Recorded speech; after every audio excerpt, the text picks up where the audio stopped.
नमस्कार, good morning India के इस खास शो में आपका बहुत बहुत स्वागत है। मैं हूं आपके साथ जया कौशिक त्रिवेदी और मेरे साथ है शारिक खान। सबसे पहले बात करते हैं देश में बढ़ते कोरोना के फिर से मामलों की। महाराष्ट्र, केरल, पंजाब, छत्तीसगढ़, मध्य प्रदेश में कोरोना केस फिर से बढ़ने लगे हैं और ये जो आंकड़ा है वो नवंबर के आखिर के बाद से एक बार फिर से सक्रिय मरीजों की तादाद में तेजी से बढ़ता हुआ देखा जा सकता है इस ग्राफ के जरिए। बीते 24 घंटे का जिक्र करें तो ठीक हुए मरीजों में 4,421 ज्यादा सक्रिय मरीज नजर आए। ये 3% की बढ़त, जिसके चलते 17 दिन बाद देश में सक्रिय मरीज 1.5 लाख से ज्यादा हो गए। सोमवार को लगातार 5वां दिन था जब कोरोना से ठीक हुए मरीजों की तुलना में नए केस ज्यादा आए। 5 राज्यों में बढ़ते केस चिंता बढ़ा रहे हैं। इनमें से 74% से ज्यादा केस तो अकेले महाराष्ट्र और केरल से हैं। यही नहीं, कर्नाटक और मध्य प्रदेश से महाराष्ट्र से लगने वाली सीमा पर अब सतर्कता बढ़ा दी गई है। तो एकाएक हम जानते हैं कि नवंबर तक मामला जहां कोरोना का केस कम देखने को मिल रहे थे, नवंबर के बाद से एक बार फिर से तेजी से एक इजाफा देखने को मिला है। इन आंकड़ों के जरिए आप समझ सकते हैं। महाराष्ट्र की भी अगर बात करें तो यहां पर एक दिन में देश में सबसे ज्यादा कोरोना के 5,230 नए केस सामने आए हैं और बढ़ते मामलों के मद्देनजर महाराष्ट्र में कई जिलों में कड़े कदम उठाए जा रहे हैं। मुख्यमंत्री उद्धव ठाकरे ने तो लोगों को लॉकडाउन तक की चेतावनी दे डाली। फिलहाल अमरावती में 28 फरवरी तक लॉकडाउन लगा दिया गया। अकोला शहर में 23 फरवरी से 1 मार्च तक लॉकडाउन रहेगा। पुणे में 28 फरवरी तक स्कूल कॉलेज बंद रहेंगे। रात 11 से सुबह 6 बजे तक बेवजह घूमने पर रोक है। वहीं नासिक में रात 11 बजे से सुबह 5 बजे तक कर्फ्यू रहेगा। नागपुर में 7 मार्च तक स्कूल कॉलेज बंद रहेंगे। कार्यक्रमों पर 7 मार्च तक रोक लगा दी गई है ताकि भीड़ से बचा जा सके। इसके अलावा बुल्ढाना में भी कई तरह की पाबंदियां लगाई गई हैं। यहाँ के चिकाली, खामगांव, देउल गांव, राजा और मेलकापुरम में इन इलाकों में जो है सख्ती को बढ़ा दिया गया है।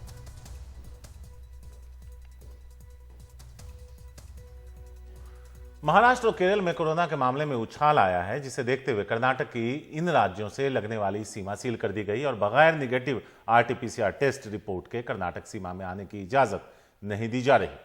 और वहीं बेंगलुरु में भी चेतावनी दी गई है कि लोग सोशल डिस्टेंसिंग और मास्क लगाने के नियमों का पालन करें, नहीं तो लॉकडाउन के लिए वो तैयार रहें।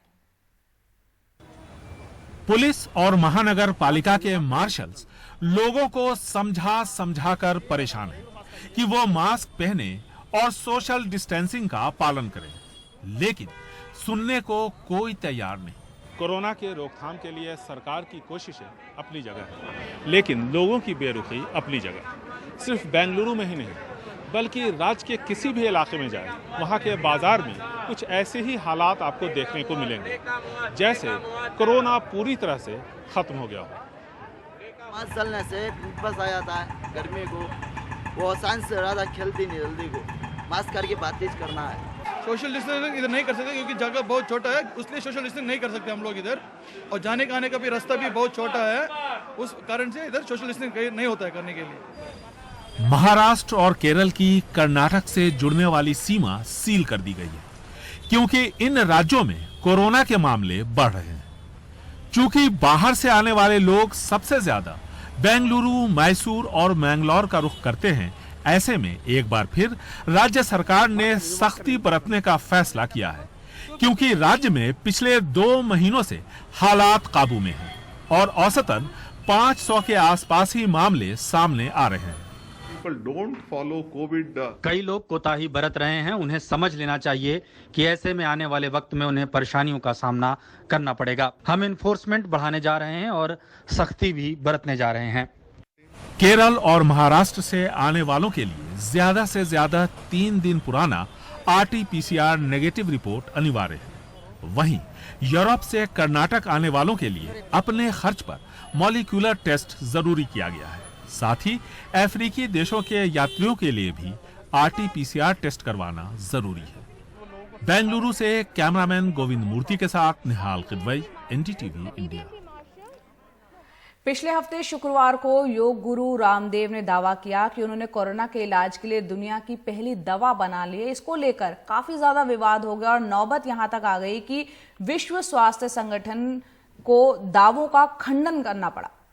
पतंजलि को सफाई देनी पड़ी और डॉक्टरों की सबसे बड़ी संस्था आईएमए ने कड़ी नाराजगी जताई और कहा कि अगर ये दवा कारगर है तो हम 35,000 करोड़ टीकाकरण पर क्यों खर्च कर रहे हैं। शरद शर्मा की रिपोर्ट। शुक्रवार को दो बड़े केंद्रीय मंत्रियों की मौजूदगी में योग गुरु बाबा रामदेव ने कोरोना के इलाज के लिए दुनिया की पहली सबूत युक्त दवा बना लेने का दावा किया।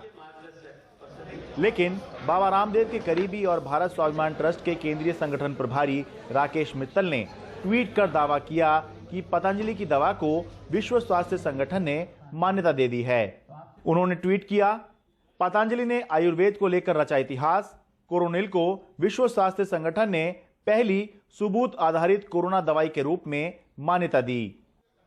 सवाल उठे तो खुद विश्व स्वास्थ्य संगठन ने ट्वीट कर कहा कि विश्व स्वास्थ्य संगठन ने कोरोना उपचार के लिए किसी भी पारंपरिक दवाई की ना तो समीक्षा की है और ना ही उसके प्रभावी होने को लेकर कोई सर्टिफिकेट जारी किया है। खुद पतंजलि आयुर्वेद के मैनेजिंग डायरेक्टर आचार्य बालकृष्ण ने ट्वीट कर सफाई दी और कहा, भ्रम दूर करने के लिए हम साफ करना चाहते हैं कि कोरोनिल को मिला WHO GMP अनुरूप COPP सर्टिफिकेट DCGI भारत सरकार ने जारी किया है। ये साफ है कि विश्व स्वास्थ्य संगठन किसी भी दवा को मंजूर या खारिज नहीं करता। विश्व स्वास्थ्य संगठन दुनिया भर में लोगों के बेहतर और स्वस्थ भविष्य बनाने के लिए काम करता है। अब सवाल यह है कि बाबा रामदेव की दवा कोरोनिल को लेकर सही स्थिति क्या है। तो सही स्थिति यह है कि आयुष मंत्रालय ने बाबा रामदेव की दवा कोरोनिल को कोरोना के इलाज के लिए एक सहायक उपाय के तौर पर मान्यता दी है और इसी आधार पर लाइसेंस मिला है। दूसरा, देश के drugs controller general of India ने कोरोनिल को COPP सर्टिफिकेट दिया है। WHO के दिशा निर्देश के आधार पर यह एक तरह का क्वालिटी कंट्रोल सर्टिफिकेट ही होता है जो 158 देशों में दवा को एक्सपोर्ट करने के लिए चाहिए होता है। ये भी ध्यान रखना जरूरी है कि अभी तक इस दवा का ट्रायल केवल उन्हीं मरीजों पर हुआ जिनमें हल्के लक्षण थे या लक्षण बिल्कुल नहीं थे, जबकि गंभीर मरीजों पर इसका ट्रायल अभी चल रहा है। वहीं देश में डॉक्टरों की सबसे बड़ी संस्था इंडियन मेडिकल एसोसिएशन ने इस बात पर नाराजगी जताई है कि देश के स्वास्थ्य मंत्री खुद इसके लॉन्च पर क्यों गए, ये कितना नैतिक है। उनका कहना है कि अगर ये दवा वाकई इतनी प्रभावी है तो वैक्सीनेशन पर 35,000 करोड़ रुपए क्यों खर्च किए जा रहे हैं। WHO के ऑफिशियल ट्विटर हैंडल के ऊपर ऐसा कुछ नहीं है, उन्होंने खंडित किया है इस बात को। आज वो एविडेंस बेस्ड मेडिसिन इतने शॉर्ट ड्यूरेशन में लाया, इसके बारे में हम उनसे पूरी जानकारी चाहते हैं। आपको याद होगा कि 3-4 महीने के पहले ऐसे ही उन्होंने दवा लाई थी, वो बाद में विड्रॉ की गई थी। पेशेंट बढ़ने के टाइम पे ऐसा अगर कोई दावा करे कि ये प्रिवेंशन में भी काम आता है, ट्रीटमेंट में भी काम आता है और पोस्ट कोविड भी काम आता है, तो ये थोड़ी सी असंभव बात कही गई है। इसके बारे में हम फूड ड्रग और जो भी अथॉरिटीज़ है उनसे पूरी इसकी चर्चा करके उनके बारे में डॉक्यूमेंट प्राप्त करने की आवश्यकता रखते हैं और तब तक आय में इसका निषेध करेंगे और ऑब्जेक्शन लेंगे। मुंबई से पूजा भारद्वाज और दिल्ली से सुकीर्ति द्विवेदी के साथ शरद शर्मा, NDTV इंडिया।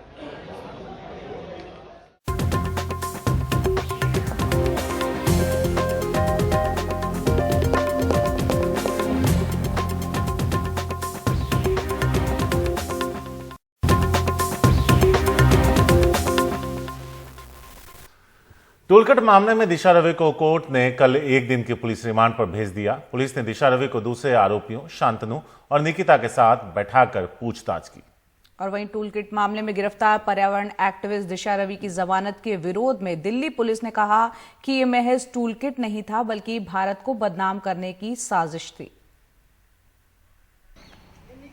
सोमवार सुबह टूलकिट मामले में आरोपी निकिता जैकब और शांतनु दिल्ली पुलिस की साइबर सेल के दफ्तर पहुंच गए। पुलिस ने दोनों को पूछताछ के लिए पहले ही नोटिस जारी किया था। इन दोनों से पूछताछ चल ही रही थी कि 3 दिन की न्यायिक हिरासत के बाद पहले से गिरफ्तार दिशा रवि को पटियाला हाउस कोर्ट में पेश किया गया। दिल्ली पुलिस ने दिशा रवि की 5 दिन की पुलिस रिमांड मांगते हुए कोर्ट में दलील दी कि दिशा रवि ही मुख्य साजिशकर्ताओं में एक हैं। उन्होंने आरोपों का पूरा ठीकरा शांतनु मुलुक और निकिता जैकब पर फोड़ दिया है। इसलिए दिशा रवि को निकिता और शांतनु के सामने बिठाकर पूछताछ करनी है। पुलिस ने जूम मीटिंग से लेकर टूल किट बनने तक की पूरी कहानी कोर्ट में फिर दोहराई। कहा कि दिशा रवि ही केवल इस केस का हिस्सा नहीं है, इनके साथ उन तमाम लोगों तक पहुंचना है जिन लोगों ने भारत के खिलाफ साजिश रचने की कोशिश की। हालांकि बचाव पक्ष ने पुलिस रिमांड का विरोध करते हुए कहा कि दिशा से दिल्ली पुलिस पहले ही पूछताछ कर चुकी है। अगर पुलिस चाहती तो दिशा से जेल जाकर भी पूछताछ कर सकती थी। दोनों पक्षों को सुनने के बाद कोर्ट ने दिशा को 1 दिन के पुलिस रिमांड पर भेज दिया। निकिता जैकब और शांतनु दोनों आरोपी ट्रांजिट बेल पर हैं, इसलिए पुलिस उनसे पूछताछ तो कर सकती है लेकिन उन्हें गिरफ्तार नहीं कर सकती। सोमवार को पूरे दिन दोनों से पूछताछ होती रही। अब मंगलवार को पुलिस निकिता, शांतनु और दिशा रवि को आमने सामने बिठाकर पूछताछ करेगी। वहीं मंगलवार को ही दिशा रवि की जमानत पर भी फैसला आना है। नई दिल्ली से कैमरामैन एन रवि के साथ मैं मुकेश सिंह, एनडीटीवी इंडिया। और वहीं टूलकिट मामले में आरोपी दिशा रवि की जमानत पर पटियाला हाउस कोर्ट आज अपना फैसला सुनाएगी और माना जा रहा है 2 बजे के बाद कभी भी ये फैसला आ सकता है। दिशा रवि अभी 1 दिन की पुलिस रिमांड पर है। आज शांतनु और निकिता के सामने उन्हें बैठाकर पूछताछ की जाएगी। पूछताछ के बाद पुलिस दिशा रवि को पटियाला हाउस कोर्ट में पेश करेगी। Disha, will you say something? आज दिल्ली पुलिस लाल किला हिंसा के आरोपी दीप सिद्धू को 30 हजारी कोर्ट में पेश करने वाली है। उसकी 7 दिन की रिमांड खत्म हो रही है। 8 फरवरी को सिद्धू को करनाल बाईपास से गिरफ्तार किया गया था। कई किसान नेता सिद्धू पर आरोप लगा चुके हैं कि वो ही लाल किले पर हंगामे का मास्टरमाइंड था। हालांकि सिद्धू का कहना है कि वो गलत समय पर गलत जगह पर था।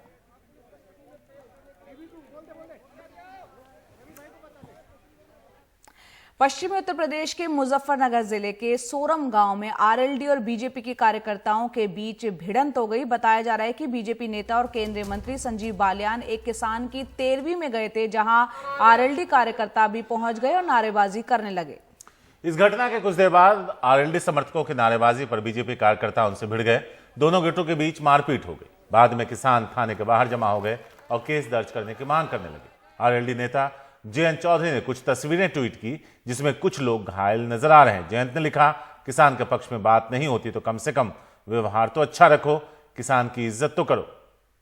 इन कानूनों के फायदे बताने जा रहे सरकार के नुमाइंदों की गुंडागर्दी बर्दाश्त नहीं करेंगे गांव वाले। दरअसल बीजेपी ने संजीव बालियान और दूसरे जाट नेताओं को पश्चिमी यूपी के खाप चौधरियों और किसानों के बीच जाने को कहा था ताकि वो उन्हें कृषि कानूनों के फायदे बता सके। रविवार को भी शामली में संजीव बालियान को विरोध का सामना करना पड़ा था।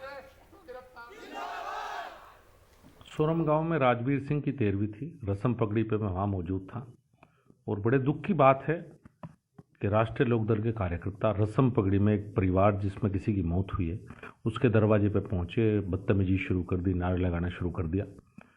फिर गांव वालों ने उनको वहाँ से भगा दिया। उसके बाद पुलिस वहाँ पहुंची। मैंने पुलिस को कहा मैं कोई कार्रवाई इस तरह की मेरी तरफ से नहीं होगी। लेकिन सबसे बड़े दुख की बात यही है कि राजनीतिक विरोध अपनी जगह है।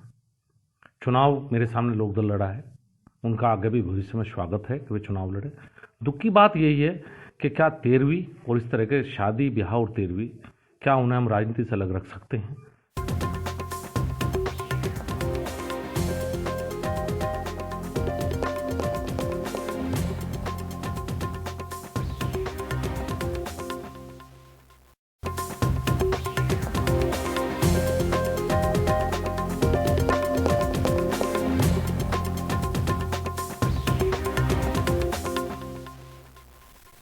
उत्तर प्रदेश के बागपत के बड़ौत कस्बे में दुकानदारों के 2 गुटों के बीच जमकर मारपीट हुई। चाट के ग्राहकों को लेकर दुकानदारों के 2 गुटों के बीच ये कहासुनी शुरू हुई जो थोड़ी ही देर में मारपीट में तब्दील हो गई। पुलिस ने इस मामले में 8 लोगों को गिरफ्तार किया है। यूपी पुलिस ने उन्नाव में 3 नाबालिग लड़कियों को जहर देने के मामले में ट्वीट करने पर 8 लोगों पर क्रिमिनल केस कर दिया है। जिन पर एफआईआर हुई है उनमें 2 मीडिया हाउस और 6 निजी लोग शामिल हैं। पुलिस का आरोप है कि इन ट्वीट से अफवाह फैलाने की कोशिश की जा रही थी। यूपी पुलिस की इस एफआईआर में आरोप है कि उन्नाव की 3 बच्चियों को जहर देने के मामले में जानबूझकर झूठी अफवाह फैलाई गई। एफआईआर में 6 निजी हैसियत से ट्वीट करने वाले और 2 मीडिया संस्थान शामिल हैं। थाना सोहा जनपद उन्नाव में घटित घटना के संदर्भ में सोशल मीडिया पर तथ्यों के विपरीत असत्य एवं भ्रामक सूचनाएं पोस्ट की जा रही हैं। इस संबंध में नीलिम दत्ता आदि 8 के विरुद्ध थाना कोतवाली जनपद उन्नाव पर मुकदमा अपराध संख्या 161/2021 धारा 153 एवं 66 IT एक्ट का अभियोग पंजीकृत किया गया है। इस संबंध में अग्रिम विधि कार्रवाई की जा रही है। एफआईआर में शामिल लोगों की ट्वीट पे अलग अलग आरोप हैं। एफआईआर में लिखा है कि नीलिम दत्ता ने ट्वीट किया कि घर के लोगों को उठाकर पुलिस ले गई। घर वालों ने पुलिस पे लगाए गंभीर आरोप। जनजागरण ने ट्वीट किया कि बेटा रास्ते में है और योगी पुलिस ने दोनों बेटियों को दफना दिया। सूरज कुमार बौद्ध ने ट्वीट किया कि पुलिस पीड़िता के पिता को जबरन टांग के ले जा रही है ताकि आधी रात में जबरन लाशों को जला सकें। विजय अम्बेडकर ने ट्वीट किया कि हाथरस के बाद उन्नाव में 3 दलित बेटियों को रेप के बाद जहर खिला दिया।